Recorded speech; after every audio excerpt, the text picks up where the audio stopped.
June the 8th, 2016, Parveen Bibi burnt alive her daughter in an honor killing. Zinat Rafiq, who was 18 at the time, was burnt alive by her own mother in Lahore, Pakistan. Now the purpose of this video is to discuss honor killings and try and understand the mentality. I've discussed it before, but we have another story so we can discuss it again. I'll go through the facts of the case. I'll also give you my opinion. Please keep in mind, I'm Pakistani, the mother was Pakistani, Zinat was Pakistani. This took place in Pakistan. I've been to Pakistan 5 or 6 times.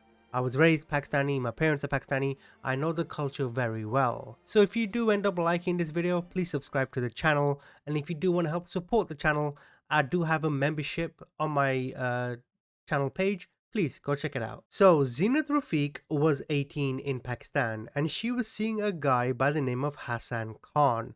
However, nothing was what it seemed. See, she was burnt alive by the mother as punishment. And the reason why is because she eloped with Hassan. She begged Hassan to marry her so she could be free from her abusive family. Zinat was tied to her bed by her mother and her brother. She was doused in kerosene and set alight in the family home. Her husband revealed, Hassan that is, who was 19, that she came to his house beaten and bloodied and asked him to elope with her so she could escape the brutal clutches of her mother and brother. This was prior to her being burnt. Mr. Khan, who was a mechanic, he said Zinat's family was very bad. She was often beaten by her mother just for nothing. Her mother also knew about our affair, and once her brother beat her so severe that she had 3 stitches over her head. And after Hassan saw the stitches, that was the day when they decided that they would get married now, even without the consent of Zinat's family. And you have to understand, right, in Pakistan, it's a Muslim country, right? Majority Muslim. They don't really rule under Islamic law, right? But on paper, it's a Muslim country. And the notion of boyfriend, girlfriend, the free mixing in Islam is not allowed, right? So they would have to have got married. In case you're thinking, well, why not just leave, right? Like in America or in England, you want to go be with your boyfriend? Mate, get lost, go be with your boyfriend, right? But in Pakistan, it's different. Hassan went on to say that my friends wanted me to marry her, but only with the consent of her family. But Zinat always said that they would never allow her to marry me. So we decided for court marriage. See, in Pakistan, there's 2 kinds of marriages. You have the religious ceremony, like when you guys go to church or whatever, and then you have the court marriage, which is the what do you call it in the Western world? The registry? I don't know. But the court marriage is the legal document, and then in the mosque you have the Islamic marriage, right? And for Muslims in general, the marriage is only valid once you do the religious ceremony. But knowing that the family wasn't going to allow them to get married, the court document or the court marriage is a lot easier, as you don't need to be at the mosque. You don't need like like an imam or a priest or whatever you want to call it. It's just a lot easier. Recalling the day that they got married when they eloped, Hassan said, the day we eloped, she had been abused. There was blood on her nose and on her lips. She was in distress. She asked me to take her away and marry her. Hassan revealed that on the 4th day of their marriage, Zinat's mother, Parveen, one of their cousins, and another family member arrived at their home and told Hassan's parents that they wanted to take Zinat home so that a proper marriage could be arranged. So let me explain this to you. So they get married, right? I think it's the same in Western cultures, but in Eastern cultures, the moment they get married, the woman then leaves the house and lives with the husband, right? Now, the family of Zinat knew where she was. They make a ploy. Hey, look, why don't we do this? We want our daughter back. She's not willing to come back. We want our daughter back. Let's go make a scheme where we go to their house, we ask for her back, and then we will claim that we want to do another religious ceremony. We accept Hassan for what he is, and we can fix this situation. Now the question you're asking, why did they not accept Hassan? Well, there's many reasons. He was probably a different caste, social economic status. Also, they probably had someone else in mind for her. But my honest opinion is that they just didn't trust him because they've never left the village that they're from. And that is the problem with the tribal nature of honor killings. Honor killings are done because of shame, but more on that later. Zinat's family claimed that so many family members were unaware that Zinat eloped from her home, and they wanted their honor to be restored, as people should not know that this happened. And this goes back to what I just said, shame. It was far more important to them what people thought rather than the wishes of their daughter. Hassan went on to say that Zinat was unwilling to go back home and told me that she would be killed by her family, but later agreed when one of her uncles guaranteed her safety. So even Zinat knew that this was all a ploy. Hassan said that they gave us assurances that in a couple of days a proper marriage would be arranged with relatives and friends, and then they would hand Zinat back to me in the presence of their relatives and friends. Earlier, I said that they were concerned about public perception. Wait, your daughter got eloped? What's going on there? But if they were to have a proper ceremony, they'll never know about no eloping, and then people won't think bad of them. You with me so far? After discussions with the family, Hassan's parents said, okay, no problem. We agreed to your proposal. You can take her home. Zinat was reluctant to go, but then when she had assurances from her uncle and then Hassan and Hassan's family, she thought, all right, you know what? Let's just get this done with. Now, for some reason, it was agreed that she would go home for 8 days. I don't know what the 8 days is for, but for some reason, that's the time frame. And after 2 days, Zinat calls Hassan. She said that her family have gone back on their word and she asked him to come get her. And he said, no, I can't. We had like an 8-day break agreement within the families. Going back to what I said earlier about the reason why they didn't accept him, it turns out he's Pashtun. Now, Pashtun, let me break down the structures of the Pakistani ethnicities, all right? You get Punjabis, you get Pashtuns, and there's many others, right? Pashtun is someone generally that's from the Afghanistan side. Their language is slightly different. The culture is the same, right? The food that they eat are the same. They dress the same. They look, well, they don't look the same. They're maybe slightly lighter skinned than me, right? I know my tan is nice and crispy, but he's Pashtun. Her family was smack bang from Lahore, which is like one of the most thriving, biggest cities in Pakistan. And because they saw him as an outsider, because they saw him as someone that's not their own, that's the reason for the lack of approval. And that is one of the biggest reasons why honor killings happen.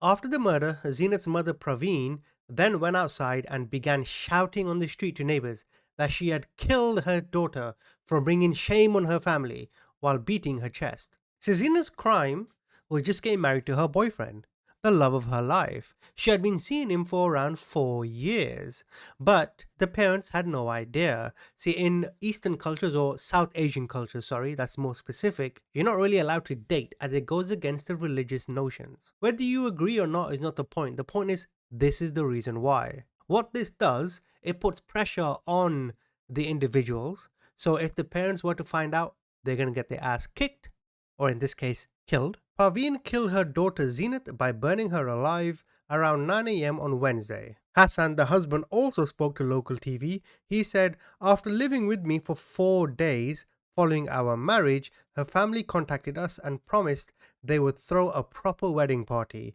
after 8 days. Then we would be able to live together. Now, Hassan's mother, Shahida Khan, said that Parveen's family had promised them that not even one hair on her head would come to harm. She said, we called up her uncle and he told us that they will bring her back to us themselves. When Hassan and the family went to the house to go pick her up, she was gone. She was finished, he said. He said that they had thrown her burnt body onto the stairs.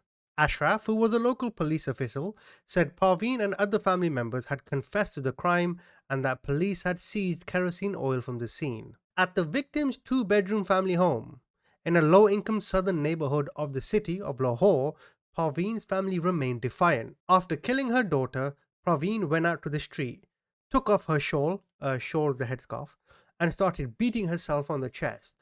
She started saying, people, I've killed my daughter for misbehaving and giving our family a bad name. And what's key is Naseem.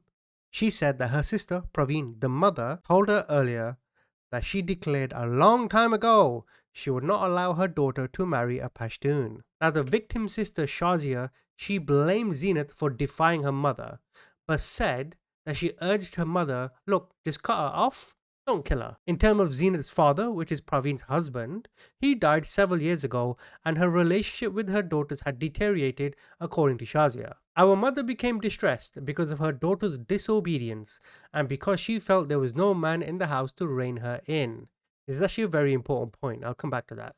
Nearly 1,000 women are killed each year in so-called honor killings in Pakistan for allegedly violating conservative norms of love and marriage. Similarly to this, a 19-year-old teacher was tortured and burnt alive for refusing to marry the son of her boss, a man twice her age. Miss Sadakat had recently been forced to leave her teaching job at the school after the principal had begun harassing her when she turned down the proposal from her son, who was literally twice her age. Before she died, she gave a statement to the police saying around 5 attackers attacked her home. So now I'm going to keep it real with you. So the question remains, what does all this mean? Like, what the actual fuck?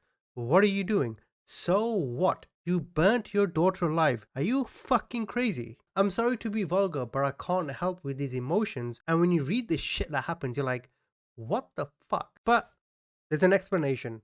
Doesn't justify it. It's not logical. It's not okay, but there is an explanation. See, in the Pakistani culture, back in the day prior to when the British arrived, your social status was everything. And the job that you had kind of defined your last name. I've said it in previous videos, I'll say it again. You've all heard the last name Khan. Khan generally was names given to those who were the upper class in society. And your last name gave an indication to others on what kind of social status you had. The problem with this, because creating categories is okay, we're all used to categories. The problem with this is when you're defined by this category. And I think we can all agree that if you're going to define me by my social status, or if I define you by your socio-economic status, or who am I to reduce someone down to their environment, so to speak? But this is the environment in Pakistan, even today. So you take the socio-economic status, and when I say you're defined by it, it means you can only stay within the realms of that status. You can only marry people from that status, only be friends with people from that status. People will only take you seriously if you're from a similar status or above. Now, when it comes to marriage, in the Islamic religion, half of completing your religion is getting married. Such is the importance, which is fair. It's kind of sacred. I respect it. I'm sure you do. And essentially what happened here is when you take that socio-economic mindset where you define people, right? Again, I don't know if socio-economic is the right word, but the class system, we'll just call it that, right? When you take that, that's quite restrictive, right? In a modern world, then her father unfortunately passes away. So now there's no dominant male authority. I don't mean that in a feminist or I don't mean that in a weird way. I'm just trying to describe Pakistan, right? The man is the head of the household. That's how it is. When you take that away, then generally speaking, some of the daughters will start acting more liberal because now they don't have anyone telling them to stop. I'm not saying it's right or wrong. I'm just telling you that's how it is. I've dated girls, Pakistani girls that have done the same. Trust me, I know. And obviously Zinat did nothing wrong. She liked a guy who the mother didn't like. Oh well, it's not a big deal. The mother should learn to love him or give them time and see if it works out. That's all you do. But because she comes from that old school backward thinking where societal norms, where what others think of her is far more important than the sanctity of her daughter. What she is saying is, I don't care that I live in poverty. I don't give a fuck that my kids have one meal a day, which is the case in Pakistan. Right? My heart bleeds every time I go to Pakistan. Do you know how poor they are? Do you know how crap these people live? I've been there 5 or 6 times, as I mentioned. Like half the time when I'm there, there's no electricity because my dad's side lives in the mountains, sorry. But they are far more concerned about what people think of them than the safety, the sanctity, and the happiness of their own family. And I'm surprised from my research she didn't have any family in England because she was probably born around World War II, and that's when a large bunch of Pakistanis went to England, like my family did. Anyway, why don't you guys comment? Tell me what you think.